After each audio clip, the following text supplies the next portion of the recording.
Hello बच्चों, आप सब कैसे हैं। आज हम फिर से एक बार बात करेंगे एक नए पाठ के ऊपर जिसका नाम है बूंद बूंद दरिया दरिया। बात पुरानी। यह है 650 साल पुराना घड़सी सर। सर यानी तालाब। अब आपने नाम सुना घड़सी सर, इसमें सर का क्या मतलब है? तालाब। इसे जैसलमेर के राजा घड़सी ने लोगों के साथ मिलकर बनवाया था। इसके दोनों तरफ पक्के घाट, सजे हुए बरामदे, कमरे, बड़े हॉल और न जाने क्या क्या था। यहाँ लोग मिलते जुलते थे, जलसे होते थे और गाने बजाने का प्रोग्राम भी होता था। इसके घाट पर बनाए गए स्कूल में आसपास के बच्चे पढ़ने आते थे। सभी इस बात का ध्यान रखते थे कि तालाब गंदा ना हो और सफाई में भी हाथ बटाते थे। मीलों तक फैले इस घड़सी सर में बारिश का पानी इकट्ठा होता था। तालाब इस तरह बनाया गया था कि जब वह पानी से भर जाता तब बाकी पानी बहकर नीचे बने हुए तालाब में चला जाता था। जब वह भी लबालब भर जाता तो पानी तीसरे तालाब में चला जाता। इस तरह 9 तालाब एक दूसरे से आपस में जुड़े थे। पूरे साल पानी की कोई परेशानी नहीं होती थी। पर आज घड़सी सर जैसे उजड़ सा गया है। 9 तालाबों के रास्ते में मकान और कॉलोनियां बन गई हैं। यहाँ इकट्ठा होने वाला पानी अब तालाब की तरफ न जाकर बेकार बह जाता है। तो बच्चों, अभी तक हमने पढ़ा घड़सी सर के बारे में, जहाँ पर एक ऐसा अनोखा तालाब बनाया गया था कि वो एक बार भर जाता तो उसका पानी बहकर दूसरे तालाब में जाता, दूसरा भर जाता तो तीसरे में जाता। इस तरीके से 9 तालाब बनाए गए थे और वो 9 तालाब आपस में जोड़े गए थे ताकि पानी व्यर्थ में बहकर पानी को व्यर्थ ना गवाया जाए। बारिश के पानी को इकट्ठा करने के लिए तालाब बनाया गया, क्योंकि वहाँ पर पानी की और कोई व्यवस्था नहीं होती थी। तो आप ये चित्र में भी देख सकते हैं कि पानी का जो तालाब दिखाया गया है, इसके चारों तरफ घाट बना रखे हैं, स्कूल या कोई बिल्डिंग्स हैं। जैसा कि हमने पढ़ा कि स्कूल भी था, वहाँ पर बरामदे भी थे, कमरे भी थे, लोग बैठते थे, चर्चा करते थे आपस में, या और कोई प्रोग्राम भी वहाँ पर होते थे। अल बिरूनी की नज़र से। 1000 से भी ज़्यादा साल पहले एक यात्री भारत आए। इनका नाम था अल बिरूनी। अल बिरूनी जिस देश से आए थे उसे आजकल उज़्बेकिस्तान कहते हैं। अल बिरूनी ने बहुत ही बारीकी से चीज़ों और जगहों को देखा और उनके बारे में लिखा, ख़ास तौर से वे जो उन्हें अपने देश से अलग लगी। चलो देखें कि अल बिरूनी उस समय के तालाबों के बारे में क्या लिखते हैं। यहाँ के लोग तालाब बनाने में तो माहिर हैं। अगर हमारे देश के लोग इन्हें देखेंगे तो हैरान ही रह जाएंगे। बहुत बड़े बड़े भारी पत्थरों को लोहे के कुंडों और सरियों से जोड़कर तालाब के चारों तरफ चबूतरे बनाए जाते हैं। इन चबूतरों के बीच में ऊपर से नीचे जाती हुई सीढ़ियों की लंबी कतारें होती हैं। लोगों के उतरने चढ़ने के रास्ते अलग अलग होते हैं। यहाँ कभी भीड़ लगने से परेशानी नहीं होती है। आज इतिहास पढ़ने वाले लोगों को अल बिरूनी की किताबों से उस ज़माने के बारे में बहुत कुछ पता चलता है। यह डाक टिकट 1973 में छपी थी, जब उनके जन्म के 1000 साल पूरे हुए थे। अब अल बिरूनी के बारे में बताया गया है कि 1000 साल से भी ज़्यादा पहले वो यहाँ पर आए। जब उन्होंने यहाँ की पानी की व्यवस्था देखी, पानी को जमा करने की, तो वो बहुत हैरान हुए और उन्होंने कहा कि हमारे देश में ऐसा नहीं होता। उन्होंने अपने देश में इस तरीके से पानी को इकट्ठा करने के लिए बहुत सारी चीज़ें सीखी। ऊपर आपने पढ़ा कि तालाब कैसे आपस में जोड़े गए थे, कि एक तालाब भर गया तो दूसरे में चला गया पानी, दूसरा भर गया तो तीसरे में चला गया। ये सब उन जगहों, तालाब जो बनाए जाते थे वो उन जगहों पर बनाए जाते थे जहाँ पर पानी की बहुत ज़्यादा कमी होती थी। पानी को बहुत दूर दूर से लाना पड़ता था, और जिससे अगर पानी को बहुत दूर से लाना पड़े और उसको लाने में ही इतना समय निकल जाए तो वहाँ पर रहना बहुत मुश्किल हो जाता है। तो आजकल तो हमारे पास आप देखेंगे कि घर में नल आते हैं, नल में पानी आप नल खोलेंगे तो उसमें से पानी निकल आएगा। लेकिन पहले क्या होता था, कुएं, तालाब, बावड़ियाँ, ये चीज़ें बनाई जाती थी हर जगह पर। आप जितनी भी पुरानी जगह देखेंगे वहाँ पर आपको कुएं, तालाब और बावड़ियाँ ज़रूर मिलेंगी, क्योंकि पानी को इकट्ठा करके रखने के यही साधन होते थे। जब भी बारिश आती तो इनमें पानी भर जाता और वही पानी पीने के लिए या बाकी कामों के लिए इस्तेमाल किया जाता था पूरे साल। तो इसमें लिखा है कि जब उन्होंने यहाँ पर बने तालाबों को देखा और उस व्यवस्था को देखा कि किस तरीके से तालाब बनाए जाते थे और किस तरीके से उनके चारों तरफ इमारतें बनाई जाती थी उनका प्रयोग करने के लिए, उनका जलसों में या किसी और चीज़ में प्रयोग करने के लिए, तो वो उन्हें देखकर बहुत हैरान हुआ। और उसमें ये भी लिखा है कि आने जाने का रास्ता अलग अलग था। अब आप जब आगे जाएंगे तो एक चित्र देखेंगे जिसमें बहुत सारे आपको सीढ़ियाँ दिखाई देंगी एक तालाब में। अब देखिए, ऊपर से नीचे जाना है और बिल्कुल पतला सा रास्ता है, तो अगर उसमें धक्का मुक्की हो गई या आगे आमने सामने से आना जाना पड़ा तो बहुत मुश्किल होती है। तो कितने अच्छे से बनाया गया था कि एक रास्ता आने के लिए और एक रास्ता जाने के लिए, तो वहाँ पर कभी भी परेशानी नहीं होती थी। देखो और पता करो, अपने स्कूल के आसपास के इलाकों को देखो। क्या वहाँ कच्चा मैदान, पक्की सीमेंट से बनी सड़कें, नालियाँ आदि हैं? इलाका किस तरह का है, जैसे ढलान वाला, पथरीला या किसी तरह का? तुम्हें क्या लगता है बारिश का पानी बहकर कहाँ कहाँ जाता होगा, जैसे ज़मीन में, नालियों में, पाइपों में, गड्ढों में आदि? इसमें आपको कहा गया है बच्चों कि अपने आप जहाँ पर आपका स्कूल है उसके आसपास की जगह आप देखिए। क्या उसके आसपास कोई खुली जगह है, खुला मैदान है, या सड़कें हैं, या नालियाँ बनी हुई हैं? और वो इलाका किस तरह का है? वो कोई शहर में बना हुआ इलाका है या किसी गांव या शहर से बाहर अकेले में बना हुआ कोई जगह है जहाँ पर आपका स्कूल बनाया गया है? और उस इलाके को देखकर वहाँ पर जब बारिश का पानी आता है, बारिश होती है, तो उसका पानी कैसे वहाँ पर इकट्ठा हो जाता है या वहाँ से बहकर कहीं चला जाता है, या वहाँ पर नालियों की व्यवस्था है तो नालियों से पानी जाता है, ये आपने देखना है। तो बताना है, जैसे ज़मीन में, नालियों में, पाइपों में, गड्ढों में इत्यादि। कई बार कोई भी व्यवस्था नहीं होती तो सड़कें भी टूट जाती हैं और बड़े बड़े गड्ढे भी बन जाते हैं जिनमें पानी इकट्ठा होता है और फिर बहुत परेशानी होती है वहाँ पर आने जाने वालों को। बूंद बूंद की कीमत। राजस्थान में जैसलमेर के अलावा बहुत से इलाके ऐसे हैं जहाँ साल में बहुत ही कम दिन बारिश होती है। यहाँ की नदियों में भी साल में कई महीने पानी नहीं रहता। अब राजस्थान ऐसा इलाका है जहाँ पर पानी की बहुत ज़्यादा कमी है, क्योंकि वहाँ पर बारिश भी बहुत कम होती है और क्योंकि वो सारा रेतीला इलाका है, रेगिस्तान भी उसको कहा जाता है, तो पानी वहाँ पर बहुत ही कम उपलब्ध होता है। तो वहाँ के लोग पानी को बचाते हैं, बूंद बूंद बचाते हैं, और जब जब भी बारिश होती है उसको इकट्ठा करने के लिए वो पहले से ही इंतज़ाम करके रखते हैं। जैसा कि मैंने आपको बताया कि तालाब, कुएँ, बावड़ियाँ इत्यादि पहले बनवाए जाते थे, लेकिन बीच में इनकी तरफ लोगों ने ध्यान देना बंद कर दिया, तो ये सब या तो सूख गए या अब उनमें पानी नहीं है। जो भी कारण है, अब उनमें पानी इकट्ठा नहीं होता। बूंद की कीमत। जैसलमेर के अलावा बहुत से इलाके ऐसे हैं जहां साल में बहुत ही कम दिन बारिश होती है। यहाँ की नदियों में भी साल में कई महीने पानी नहीं रहता। सोचो, ऐसे में भी यहाँ के ज़्यादातर गांवों में पानी की कमी क्यों नहीं थी। लोग बारिश की हर बूंद की कीमत जो जानते थे।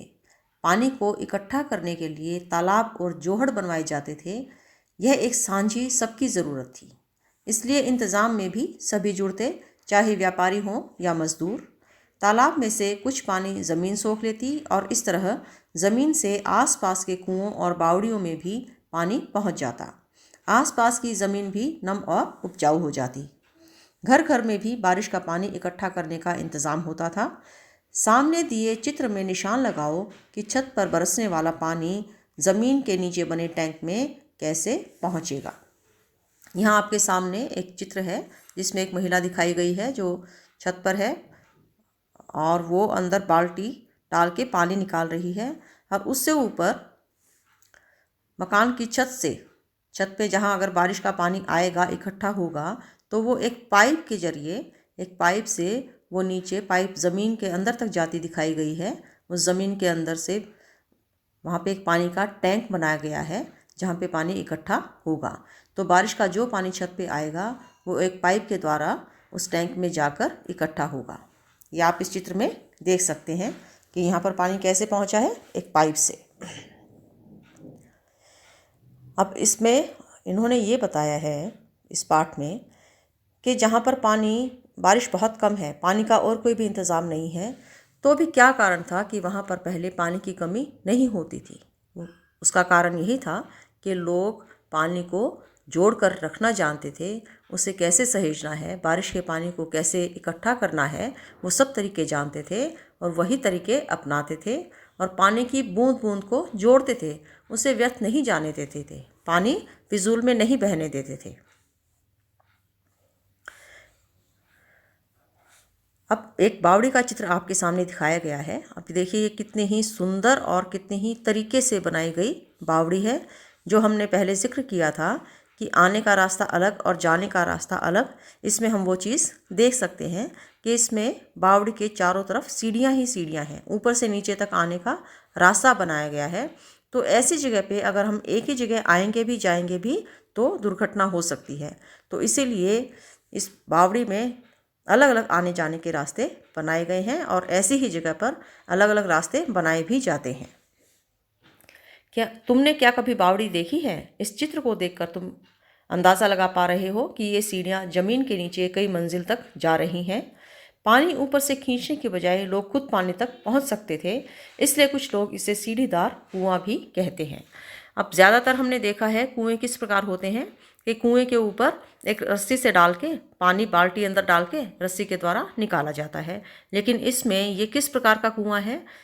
ये एक बावड़ी है जिसमें हम नीचे तक खुद ही जा सकते हैं। पुराने ज़माने में लोग काफ़िले बनाकर लंबे सफ़र करते थे। अक्सर लोगों का मानना था कि प्यासे यात्रियों को पानी पिलाना बहुत अच्छा काम है, इसलिए कई जगह बहुत ही सुंदर बावड़ियाँ बनवाई गई थी।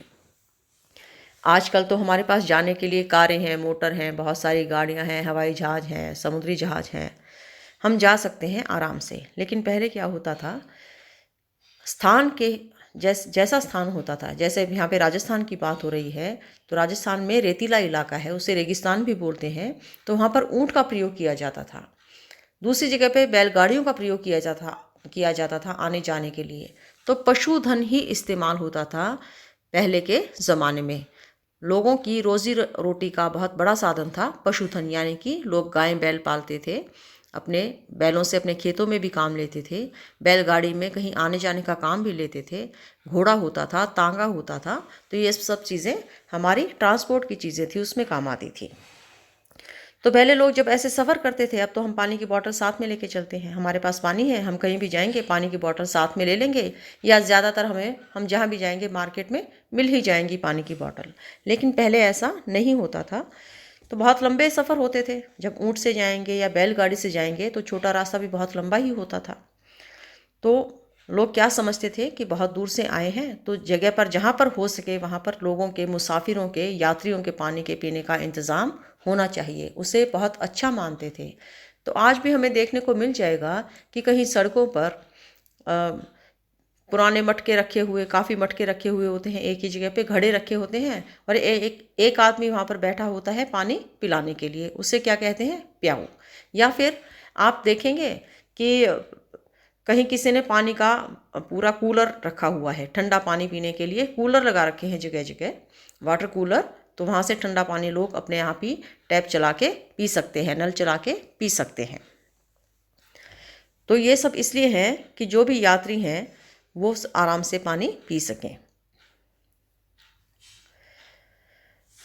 अब आप ये बताइए, हमने इतनी चीज़ें पढ़ी कि जहाँ भी तालाब हैं वहीं कुएं हैं, तो कुएं में पानी कैसे भरता है, कुएं में पानी कहाँ से आता है?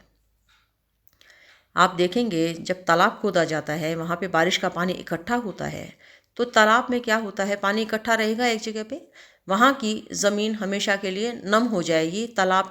जो हम तालाब ऊपर से बाहर की तरफ देखते हैं, ज़मीन के अंदर जो हिस्सा हमें दिखाई नहीं देता, उस तालाब के बाहर भी चारों तरफ भी वहाँ पर पानी होता है। तो हमेशा तालाब के पास ही कुएं बनाए जाते थे ताकि पानी खोदने में, जब हम कुआं खोदें तो उसमें पानी आराम से निकल जाए, क्योंकि वहाँ पर तालाब का पानी पहले से ही गया हुआ होता है। ऐसा नहीं है कि जहाँ पर तालाब नहीं है वहाँ कुएं नहीं बने हैं, लेकिन वो देख के कुएं खोदे जाते हैं, ये अंदाज़ा लगा के कि यहाँ पर पानी हो सकता है तो यहाँ पर एक कुआं खोदा जा सकता है। और बावड़ियाँ तो बनाई ही इसलिए जाती थी कि पानी इकट्ठा हो सके। कुछ बावड़ियाँ पक्की भी होती थी, कच्ची बावड़ियाँ तो जैसे होती हैं तालाब ही होते हैं, बावड़ी पक्की बनाई जाती थी ताकि उसमें पानी इकट्ठा किया जा सके। क्या तुम्हारे यहाँ कभी पानी की किल्लत हुई है? अगर हुई है तो उसका कारण क्या था? अब आप फ्लैट्स में रहते हैं या घर में रहते हैं, गाँव में, शहर में, जहाँ भी रहते हैं, पानी अब सबके घर में आता है। हम नल खोलते हैं और हमें पीने का पानी मिल जाता है। हर चीज़ के लिए, नहाने के लिए, खाना पकाने के लिए, कपड़े धोने के लिए, हर चीज़ के लिए हमें पानी नल खोलते ही मिल जाता है। तो ये कैसे होता है? क्योंकि हमारे पास जो जल बोर्ड है, जल बोर्ड का यही काम होता है कि वो पानी को सब जगह सप्लाई करता है, सब जगह भेजता है। तो इस वजह से हमें आसानी से पानी मिल जाता है। लेकिन फिर भी घर पे सबके पास नल है, फिर भी ऐसा तो होता ही है, जब भी, खासकर जब गर्मियाँ आती हैं तो कई बार पानी बहुत कम होता है या कम समय के लिए आता है, या हो सकता है एक आध दिन आता ही नहीं है, या फिर बिजली नहीं होती तब भी कोई प्रॉब्लम होती है। तो आपके यहाँ भी आप देखिए कि किस वजह से पानी की किल्लत हुई है, और हुई है तो उसका क्या कारण था। अपनी दादी, नानी या किसी और बड़े से बातचीत करो कि जब वे तुम्हारी उम्र की थी तब घर में पानी कहाँ से आता था, क्या तब और अब में कोई बदलाव हुआ है। अब ये तो बहुत ही इंटरेस्टिंग किस्सा है। मैं अपनी ही बात बताती हूँ कि जब हम छोटे थे तो हमारे घर में नल से ही पानी आता था। और नल से कैसे आता था? क्योंकि ज़मीन में ही, ज़मीन से खोद के पानी निकाला जाता था, उस पर एक मोटर लगा दी जाती थी और जिसे हम ट्यूबवेल बोलते हैं, और उससे पानी आता था। लेकिन जब हम अपने दादाजी से बात करते थे, अपनी दादी से बात करते थे, तो उस टाइम पे कुएं से पानी भर भर के घरों में लाया जाता था। कुएं होते थे ना, हर गांव में कुआं होता था पीने के पानी के लिए, तो वहाँ से पानी भर के लाया जाता था। और नहाने के लिए वहाँ पे तालाब होते थे, और किसी किसी गांव में नहर और नदी भी होती थी। कोई गांव नदी के किनारे बसे होते हैं। जहाँ पर नदियाँ नहीं होती तो सिंचाई के लिए सरकार ने नहरें बनवा रखी हैं। नहर क्या काम करती हैं? नदियों से जोड़कर जो रास्ता बनाया जाता है जिसमें नदी का पानी आकर गांव शहरों तक पहुंचता है, खेतों तक पहुंचता है, उसे नहर बोलते हैं। तो यही साधन थे। तो तब और अब में क्या बदलाव हुआ? बहुत ज़्यादा बदलाव हुआ। पहले पानी लेने के लिए घर से बाहर जाना पड़ता था, अब पानी घर में ही आ जाता है। मुसाफिरों के लिए पानी का किस किस तरह का इंतज़ाम होता था, जैसे प्याऊ, मशक या कुछ और। आजकल सफ़र में लोग क्या करते हैं? अभी हमने इस बात पे चर्चा की थी कि पहले जब लोग इधर से उधर आते जाते थे तो बहुत ज़्यादा समय लगता था और पानी के इंतज़ाम बहुत ज़्यादा नहीं होते थे। तो मुसाफिरों के लिए जगह जगह पर जो धनी लोग होते थे वो प्याऊ लगवाते थे। और मशक के बारे में अगर कभी आपने सुना हो तो एक चमड़े का थैला सा होता है जिसमें पानी भर के पिलाया जाता है, या कुछ और, या कोई और भी साधन होते होंगे पानी पिलाने के मुसाफिरों के लिए। और सफ़र के लिए आजकल भी हमने बात की, आजकल तो हम सफ़र में पानी की बोतल लेके चलते हैं, है ना, बोतल साथ में भर के रख लेंगे, या फिर हमें रास्ते में कहीं से पानी मिल ही जाएगा। पानी से जुड़े रिवाज। अब हम रिवाजों की भी बातें करते हैं, क्योंकि हमारे देश में, क्योंकि बहुत तरीके के लोग हैं, बहुत तरीके के प्रांत हैं, बहुत तरीके के लोग अपनी अपनी तरीके से अपने अपने त्योहारों को मनाते हैं, तो सबके अपने अपने रिवाज हैं, रीति रिवाज हैं। रीति रिवाज क्या होते हैं? जो भी हम रहन सहन में जो चीज़ें अपनाते हैं या रहने सहने का तरीका जिसके हिसाब से करते हैं उसे रीति रिवाज कहते हैं। तो आज भी कहीं कहीं कई सौ साल पुराने पानी के स्रोत हैं, जैसे बावड़ी, तालाब, नौला, धारा आदि, जिनसे लोगों की पानी की ज़रूरत पूरी होती है। उत्तराखंड के ये फ़ोटो देखो। अब ये फ़ोटो जो आप देख रहे हैं इसमें एक औरत पूजा कर रही है। आपको सामने एक पत्थर, चट्टान दिखाई दे रही है, उसके ऊपर और बड़े बड़े पत्थर हैं और वहाँ से पानी निकल रहा है। तो ये उत्तराखंड की फ़ोटो है जो कि पहाड़ी इलाका है। तो यहाँ के रिवाज जो हमारे मैदानी इलाके हैं वहाँ के रिवाजों से अलग ही मिलेंगे। उत्तराखंड के ये फ़ोटो देखो, पानी से जुड़े हैं कई रिवाज, त्यौहार और जश्न। कई जगह तो आज भी बारिश से तालाब भरने की खुशी में आसपास मेले का माहौल हो जाता है। जब भी वहाँ पर, जैसे बहुत सारे तालाब सूख भी गए हैं, लेकिन जब कोई तालाब भर जाता है तो उस समय भी वहाँ पे एक उत्सव सा ही मनाया जाता है और वहाँ पे मेला लगाकर मेले का माहौल हो जाता है, क्योंकि लोग जब खुशी में इकट्ठा होते हैं तो अपने आप ही मेला बन गया। यह उत्तराखंड की एक दुल्हन है जो ब्याह के बाद नए गांव में आई है। अब जब भी लड़की की शादी होती है तो वो अपने ससुराल जाती है, उसके लिए नई जगह होती है, तो ये भी शादी करके नए गांव में आई है। वह झरने या तालाब पर जाकर सिर झुकाती है। वो सिर झुकाती है मतलब ये उनकी पूजा की जगह है। जहाँ से भी पानी मिलता है, जो भी पानी के मिलने का स्थान है, पानी का स्रोत है, जो भी पानी की ज़रूरत पूरी करता है, उस स्रोत की वहाँ पर पूजा की जाती है। तो इसीलिए वो वहाँ पर सिर झुकाती है। आज शहरों में इस रिवाज का एक मज़ेदार रूप दिखता है। दुल्हन घर में ही किसी नल के पास जाकर पूजा करती है। पानी से ही तो ज़िंदगी जुड़ी है ना।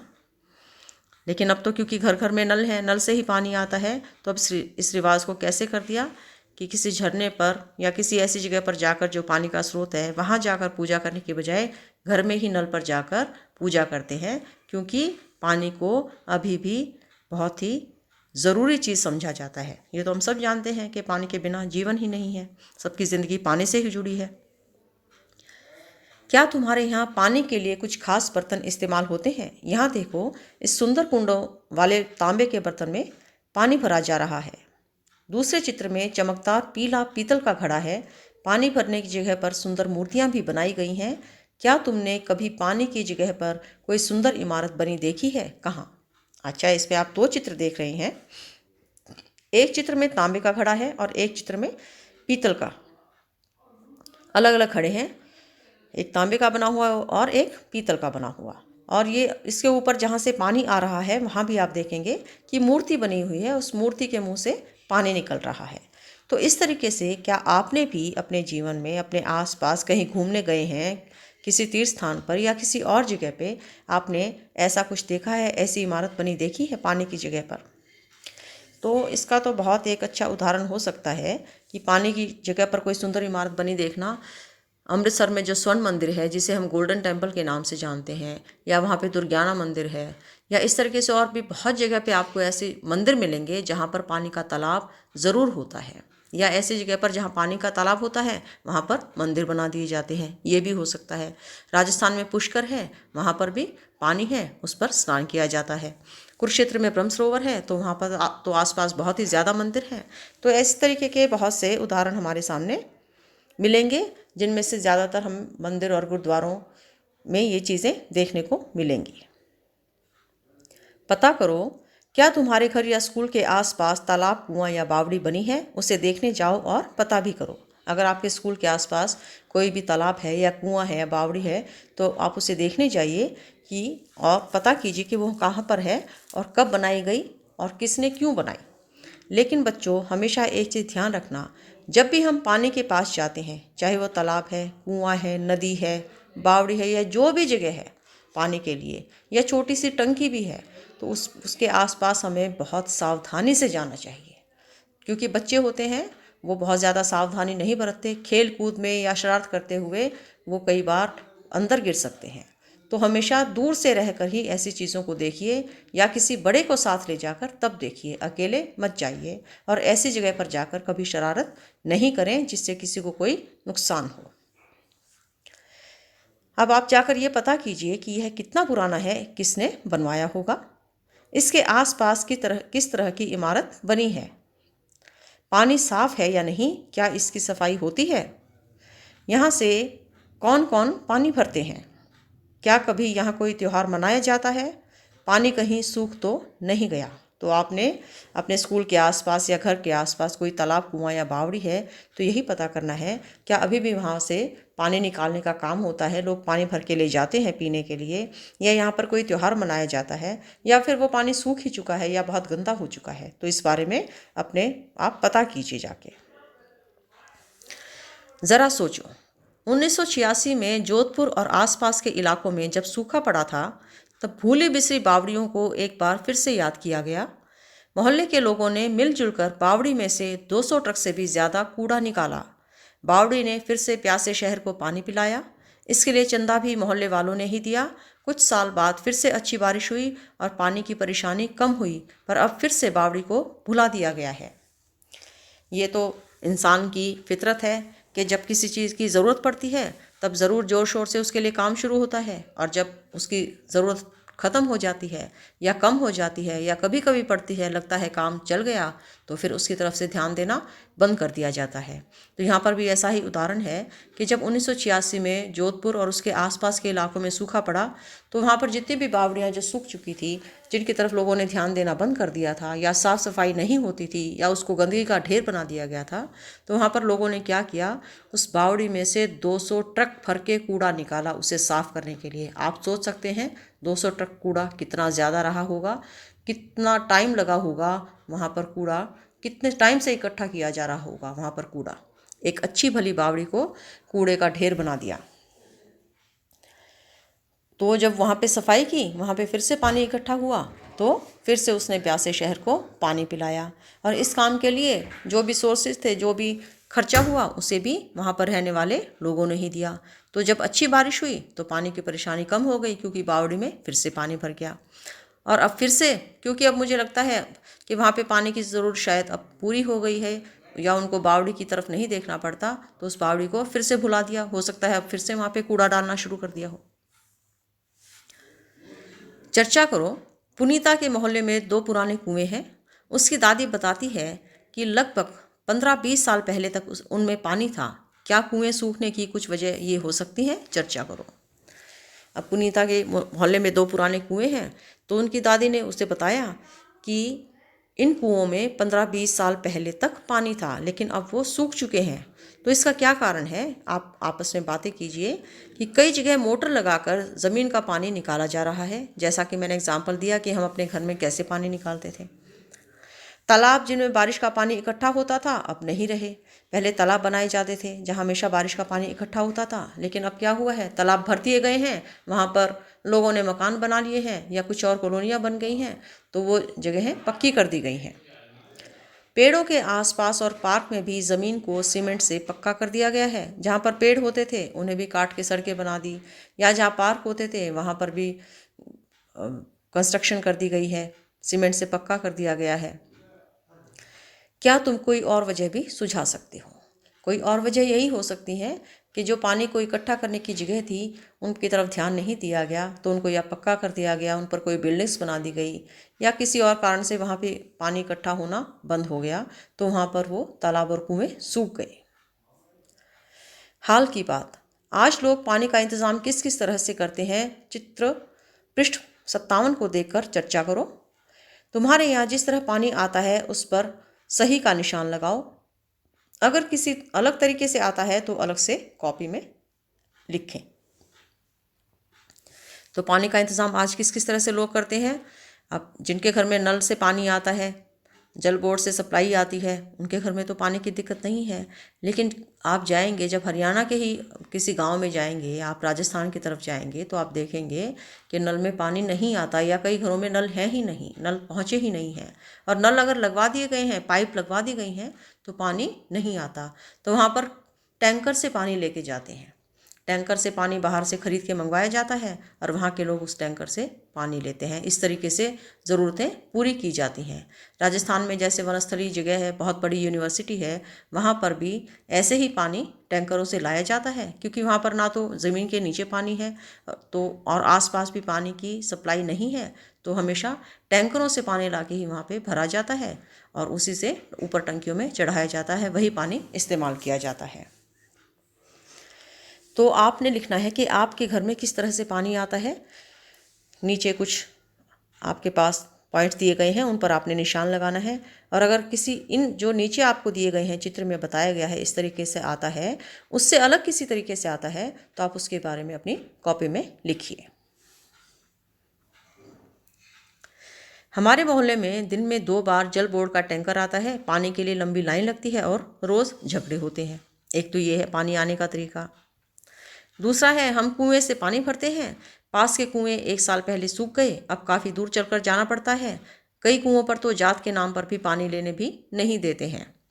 ये भी है कि कुएं पर पानी लेने जाते थे, लेकिन जात पात बहुत ज़्यादा थी और अभी भी है, तो कई लोगों को पानी लेना अलाउड ही नहीं है। उनको पानी लेने नहीं दिया जाता, क्योंकि वो छोटी जाति के माने जाते हैं और बड़ी जाति वाले उनको पानी वहाँ पर लेने नहीं देते। मेरे यहाँ दिन में आधे घंटे के लिए पानी आता है। हम लोग दिन भर के इस्तेमाल के लिए टंकी में पानी भरकर रखते हैं।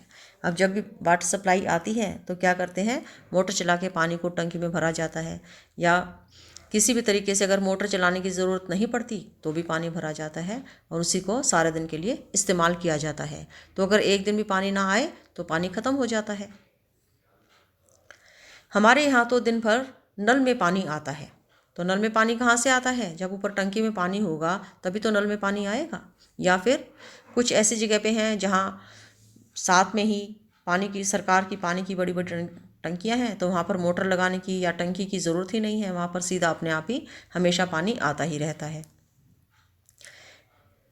मेरे यहाँ हैंडपम्प लगा है, लेकिन उसका पानी काफ़ी खारा है। पीने के लिए तो पानी खरीदना ही पड़ता है। अब कुछ लोगों के घर में हैंडपम्प है, उससे पानी निकालते हैं, लेकिन हैंडपम्प का पानी के जो नीचे जो ज़मीन है वहाँ का पानी खारा हो चुका है, तो वो पानी पीने में इस्तेमाल नहीं हो सकता। तो उसके लिए पानी खरीद के ही लाना पड़ता है। हमने जल बोर्ड के पाइप में टुल्लू पंप लगवाया है, कोई परेशानी नहीं है। अब ये देखिए, इन महाशय जी ने तो पाइप में ही पंप लगवा दिया, तो इनको कोई परेशानी कैसे होगी? सारा पानी अपने आप ही खींच लेंगे। हमारे घर में बोरिंग के पाइप में मोटर लगी है, लेकिन बिजली ही नहीं होती तो क्या करें? अब बोरिंग के पाइप में मोटर लगी है लेकिन बिजली नहीं है, तो पानी खींचेगी कैसे मोटर? हम नहर से ही पानी भरते हैं। एक ये है जहाँ पर वाटर सप्लाई नहीं है तो ये नहर से पानी भर के लाते हैं। तो ये तरीके इन्होंने दिखाए गए हैं कि घरों में इन इन तरीक़ों से पानी आता है। आपके घर में इन तरीक़ों से अलग किसी और तरीके से पानी आता है तो उसके बारे में आप लिखिए। अब क्योंकि सब जगह पानी बड़े आराम से मिल जाए ऐसा बिल्कुल भी संभव नहीं है। आज भी चाहे हम 21वीं सदी में जी रहे हैं, हमारे पास बहुत सारी सुख सुविधाएं हैं, इंटरनेट है, सब कुछ है, लेकिन फिर भी आप देखिए कुछ जगह तो पानी आता ही नहीं है। कुछ जगह पानी बहुत बहुत मुश्किल से मिलता है। आज भी लोग बहुत दूर जाकर कुओं से पानी भर के लाते हैं। तो ज़रूरी नहीं कि सबको बहुत आसानी से पानी मिल जाए। और आप ऐसी जगह पर जाएंगे जहाँ पानी की कमी है तो आप वहाँ पर देखिए, ज़रूर देखिए कि लोग किस तरीके से पानी लाते हैं, वो कितने परेशानियों से गुज़रते हैं उस पानी को लाने के लिए। और जात पात का मुद्दा जिसके बारे में अभी बात की कि जहाँ पर कुएं हैं वहाँ पर हो सकता है कुछ लोगों को पानी पीने की इजाज़त ना हो। अब आपने चर्चा करनी है, जिंदगी का हक तो सभी का है, फिर जीने के लिए या पीने भर के लिए पानी मिल जाए, क्या यह हक हर एक को मिल रहा है? ऐसा क्यों है कि कुछ लोगों को तो खरीद कर ही पानी पीना पड़ता है? पृथ्वी पर तो पानी सभी का है, साझा है। कुछ लोग गहरा बोरिंग करके ज़मीन के नीचे से ज़्यादा पानी खींच लेते हैं। यह कहाँ तक सही है? क्या तुमने ऐसा कहीं देखा है? कुछ लोगों को जल बोर्ड के पाइप में टुल्लू पंप क्यों लगाना पड़ रहा होगा? इससे दूसरे लोगों को क्या परेशानी हो रही होगी? क्या तुम्हारा ऐसा कुछ अनुभव है? अभी आपने एक चित्र में देखा ना कि टुल्लू पंप पे ही जल बोर्ड के पाइप में ही टुल्लू पंप लगाया हुआ था, तो सारा पानी वो आराम से खींच सकते हैं। जब एक ही घर में सारा पानी एक पंप खींच रहा है, बहुत शक्तिशाली पंप खींच रहा है, तो फिर दूसरे घरों में पानी कम जाएगा या किसी में जाएगा ही नहीं, तो औरों को परेशानी होगी ही होगी। तो ये बिल्कुल गलत है। लेकिन पानी तो सबकी ज़रूरत है। ऐसा तो नहीं है ना कि किसी एक की ज़रूरत है या सिर्फ अमीरों की है या सिर्फ गरीबों की है या जात पात को देखकर ज़रूरत है। ये तो जैसे इंसानों की है वैसी पशु पक्षियों की भी है, वैसे जीव जंतुओं की भी है। तो ये तो सबकी ज़रूरत है। और पृथ्वी पर जो पानी है वो भी सभी का है। तो ऐसे में हमें ये सोचना चाहिए कि हमें कोई ऐसा काम नहीं करना चाहिए कि हम अपनी सुविधा के लिए किसी दूसरे को परेशानी में डालें कि हमें तो पानी बहुत सारा मिल रहा है, बहुत ज़्यादा मिल रहा है, लेकिन दूसरे को पानी मिल ही नहीं रहा हमारी वजह से। अब आपके सामने एक चित्र है, उसमें पानी का बिल दिखाया गया है। दिल्ली जल बोर्ड की तरफ से ये है और उसके नीचे लिखा हुआ है दिल्ली सरकार, और ये पानी का बिल है। तो इस पानी के बिल को आप ध्यान से देखिए और ये देखिए कि ये बिल कौन से दफ्तर से आया है। तो दफ्तर कौन सा है? ऊपर लिखा हुआ है दिल्ली जल बोर्ड। तुम्हारे यहाँ अगर बिल आता है तो कहाँ से आता है? अब सभी लोग दिल्ली में नहीं रहते, तो जो भी जहाँ पर रहता है वो देखिए कि उसका बिल कहाँ से आ रहा है। इस बिल में दिल्ली जल बोर्ड के नीचे दिल्ली सरकार क्यों लिखा होता है? क्योंकि दिल्ली जल बोर्ड दिल्ली सरकार के अधीन है, तो इसलिए वही लिखा मिलेगा। अब हरियाणा जल बोर्ड के नीचे हरियाणा सरकार लिखा मिलेगा। बिल किसके नाम से है? कितने महीनों के कितने पैसे देने पड़ रहे हैं? तो इस बिल के ऊपर नाम भी लिखा है, आप ध्यान से देखेंगे तो ये नाम लिखा है मोहम्मद उमर एंड डॉक्टर मोहम्मद शोएब। तो आपके घर में भी जो बिल आता है वो आपके बड़ों में आपके पापा के नाम से आता होगा या दादाजी के नाम से आता होगा। तो आपने देखना है बिल किसके नाम से आता है और किस दफ्तर से आता है और उसके नीचे कौन सी सरकार का नाम लिखा है। अब आप इसमें देखिए कि कितने महीनों के कितने पैसे देने पड़ रहे हैं। आप बिल देखिए, ये बिल में समय लिखा है 2 महीने, वहाँ 2 महीने का ये बिल है। क्या तुम्हारे यहाँ पानी के पैसे चुकाने पड़ते हैं? क्या तुम्हारे यहाँ अलग अलग इलाकों में पानी का रेट अलग अलग है? बड़ों से पता करो। तो ये बातें आप अपने बड़ों से, अपने पापा से पूछ के रखिए, पता कीजिए कि क्या पानी का रेट अलग अलग जगह पे अलग अलग है और पानी के क्या पैसे देने पड़ते हैं। अब बिल है तो पैसे देने ही पड़ रहे हैं, सीधी सी बात है। यह मुमकिन है। आज कई संस्थाएं पानी के इंतज़ाम में लगी हैं। वे लोग बुज़ुर्गों से मिलकर यह जानने की कोशिश करते हैं कि उनके ज़माने में पानी का इंतज़ाम किस तरह का था। वे पुराने तालाबों की मरम्मत करते हैं और नए तालाब भी बनाते हैं। चलो देखें कि तरुण भारत संघ नाम की एक संस्था ने दड़की माई की मदद कैसे की। अब क्योंकि पानी की किल्लत तो आज भी बहुत बहुत ज़्यादा है, बहुत सारी जगहों में है। आप देखेंगे, अगर आप समाचार पढ़ते हैं, सुनते हैं, तो बेंगलोर और महाराष्ट्र ये ऐसी स्टेट हैं, ऐसे राज्य हैं जहाँ पर पानी बिल्कुल ख़त्म हो चुका है। तो पीने के पानी की बहुत ज़्यादा दिक्कत है। तो बहुत सारी ऐसी संस्थाएं हैं जो पानी के इंतज़ाम में लगी हैं कि दोबारा पानी की दिक्कत ना हो, पानी की किल्लत ख़त्म हो जाए, तो इस तरीके के इंतज़ाम करती हैं। जैसे पहले तालाब कुएं बावड़ियाँ बनाए जाते थे पानी को इकट्ठा करने के लिए, आज भी ये संस्थाएं कुछ इसी तरीके के इंतज़ाम करती हैं जो पानी को व्यर्थ ना जाने दें, उनको बचा कर रखें। तो ये काम कैसे करते हैं? अपने बड़ों से बातें करते हैं कि उनके ज़माने में पानी को कैसे इकट्ठा करके रखा जाता था पूरे साल के लिए। तो ये संस्थाएं उसी तरीके से काम कर रही हैं। अब एक संस्था है तरुण भारत संघ। ये तरुण भारत संघ ने एक दड़की माई है, उनकी मदद कैसे की ये पढ़ते हैं। एक चित्र है, उसमें एक औरत को दिखाया गया है। इनका नाम है दड़की माई। तो ये हैं दड़की माई। राजस्थान के अलवर ज़िले के एक गांव में रहती हैं। इस गांव की औरतों को पूरा समय घर के कामों और जानवरों की देखभाल में चला जाता था। कभी कभी तो जानवरों के लिए कुओं से पानी खींचने में पूरी रात लग जाती थी। जब गर्मियों में कुएं भी सूख जाते तो गांव छोड़ना पड़ता। दड़की माई ने पहल की और लोगों ने संस्था के साथ मिलकर तालाब बना लिया। जानवरों के चारे पानी की परेशानी कम हुई और ज़्यादा दूध मिलने लगा। लोगों की कमाई भी बढ़ी है। वे लोग अब दूध का मावा बनाकर भी बेचते हैं। तो ये देखिए, दड़की माई जो है घर के कामकाज में लगी रहती थी और कामकाज बहुत ज़्यादा होता था क्योंकि जानवरों के लिए पानी लाना ही बहुत बड़ा काम होता था। तो कई बार कुओं से पानी खींचने में पूरी पूरी रात लग जाती थी। तो इस तरीके से पानी का इंतज़ाम करना पड़ा क्योंकि गर्मियों में कुएं भी सूख जाते थे। तो इस संस्था के साथ दड़की माई ने पहल की मिलकर। तो दड़की माई की मदद की संस्था ने और एक तालाब बनाया। तो तालाब क्या काम करता है? तालाब में बारिश का पानी इकट्ठा होता है और उसी पानी से फिर ज़रूरतें पूरी होती हैं। तो जानवरों का चारा पानी था, उसकी परेशानी कम हुई तो जानवरों का दूध भी बढ़ गया। अब वो दूध बेचने लगे, उससे उनकी कमाई भी होने लगी। तो अब दूध का मावा भी बनाकर बेचा जाता है। पहले जानवरों को पीने का पानी बहुत कम मिलता था तो वो इतना दूध नहीं दे पाते थे। तुमने इस तरह की क्या कोई खबर पढ़ी है? लोगों ने मिलकर पानी की परेशानी को कैसे दूर किया? क्या किसी पुराने तालाब या बावड़ी को फिर ठीक करके इस्तेमाल किया? क्या आपने ऐसी कोई खबर पढ़ी है या सुना है अपने बड़ों से कि उस जगह पर लोगों ने तालाब या बावड़ी बनाई अपने आप खुद ही इकट्ठे होकर और वहाँ पर पानी की परेशानी को कैसे ठीक किया? इसका एक बहुत बड़ा उदाहरण मैं आपको देती हूँ कि एक दशरथ मान जी नाम के एक आदमी ने अकेले पहाड़ काट कर एक रास्ता बनाया जिससे नदी का पानी उनके गांव की तरफ आया। एक बहुत बड़ी बात थी कि एक अकेले इंसान ने अपने गांव की ज़रूरत समझी और उस ज़रूरत को समझकर उन्होंने अकेले ही ये प्रयास किया और वहाँ पर रास्ता बनाकर पानी लेकर आए। तो ऐसी कोई खबर क्या आपने सुनी है? हम क्या समझे? पोस्टर बनाओ, पृथ्वी पर पानी सभी का है, साझा है। कुछ और ऐसे ही नारे सोचो और साथ ही चित्र भी बनाकर अपना एक सुंदर पोस्टर बनाओ।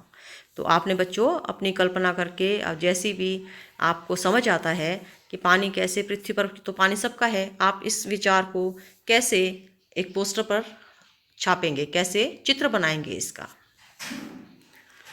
एक पानी का बिल लाओ, उसे देखकर बताओ। आपके घर में पानी का बिल होगा तो उसे देखकर आपने बताना है यह बिल किस तारीख से किस तारीख तक का है, यानी कि कितने समय तक का ये बिल है। इस बिल के लिए कितने पैसे भरने पड़ेंगे। मान लीजिए ऊपर जो चित्र है उसमें 2 महीने का दिखाया है, तो 2 महीने के लिए कितने पैसे भरने पड़े। इनके अलावा बिल में और क्या क्या देख पा रहे हो, जैसे मरम्मत, टूट फूट आदि पर हुआ खर्च। तो आपने बिल में ध्यान से देखना है कि इसमें किस किस प्रकार के खर्च के लिए पैसे मांगे गए हैं। तो बच्चों, आज हमने ये पढ़ा बूंद बूंद दरिया दरिया। बहुत ही जानकारी भरा ये पाठ था और मुझे उम्मीद है कि ये पाठ पढ़कर आप सब पानी की कीमत समझेंगे, उसे व्यर्थ नहीं बहाएंगे नल खोलकर, और जब भी आप पानी का इस्तेमाल करेंगे तो बहुत ध्यान से करेंगे, बिना उसे व्यर्थ गंवाए।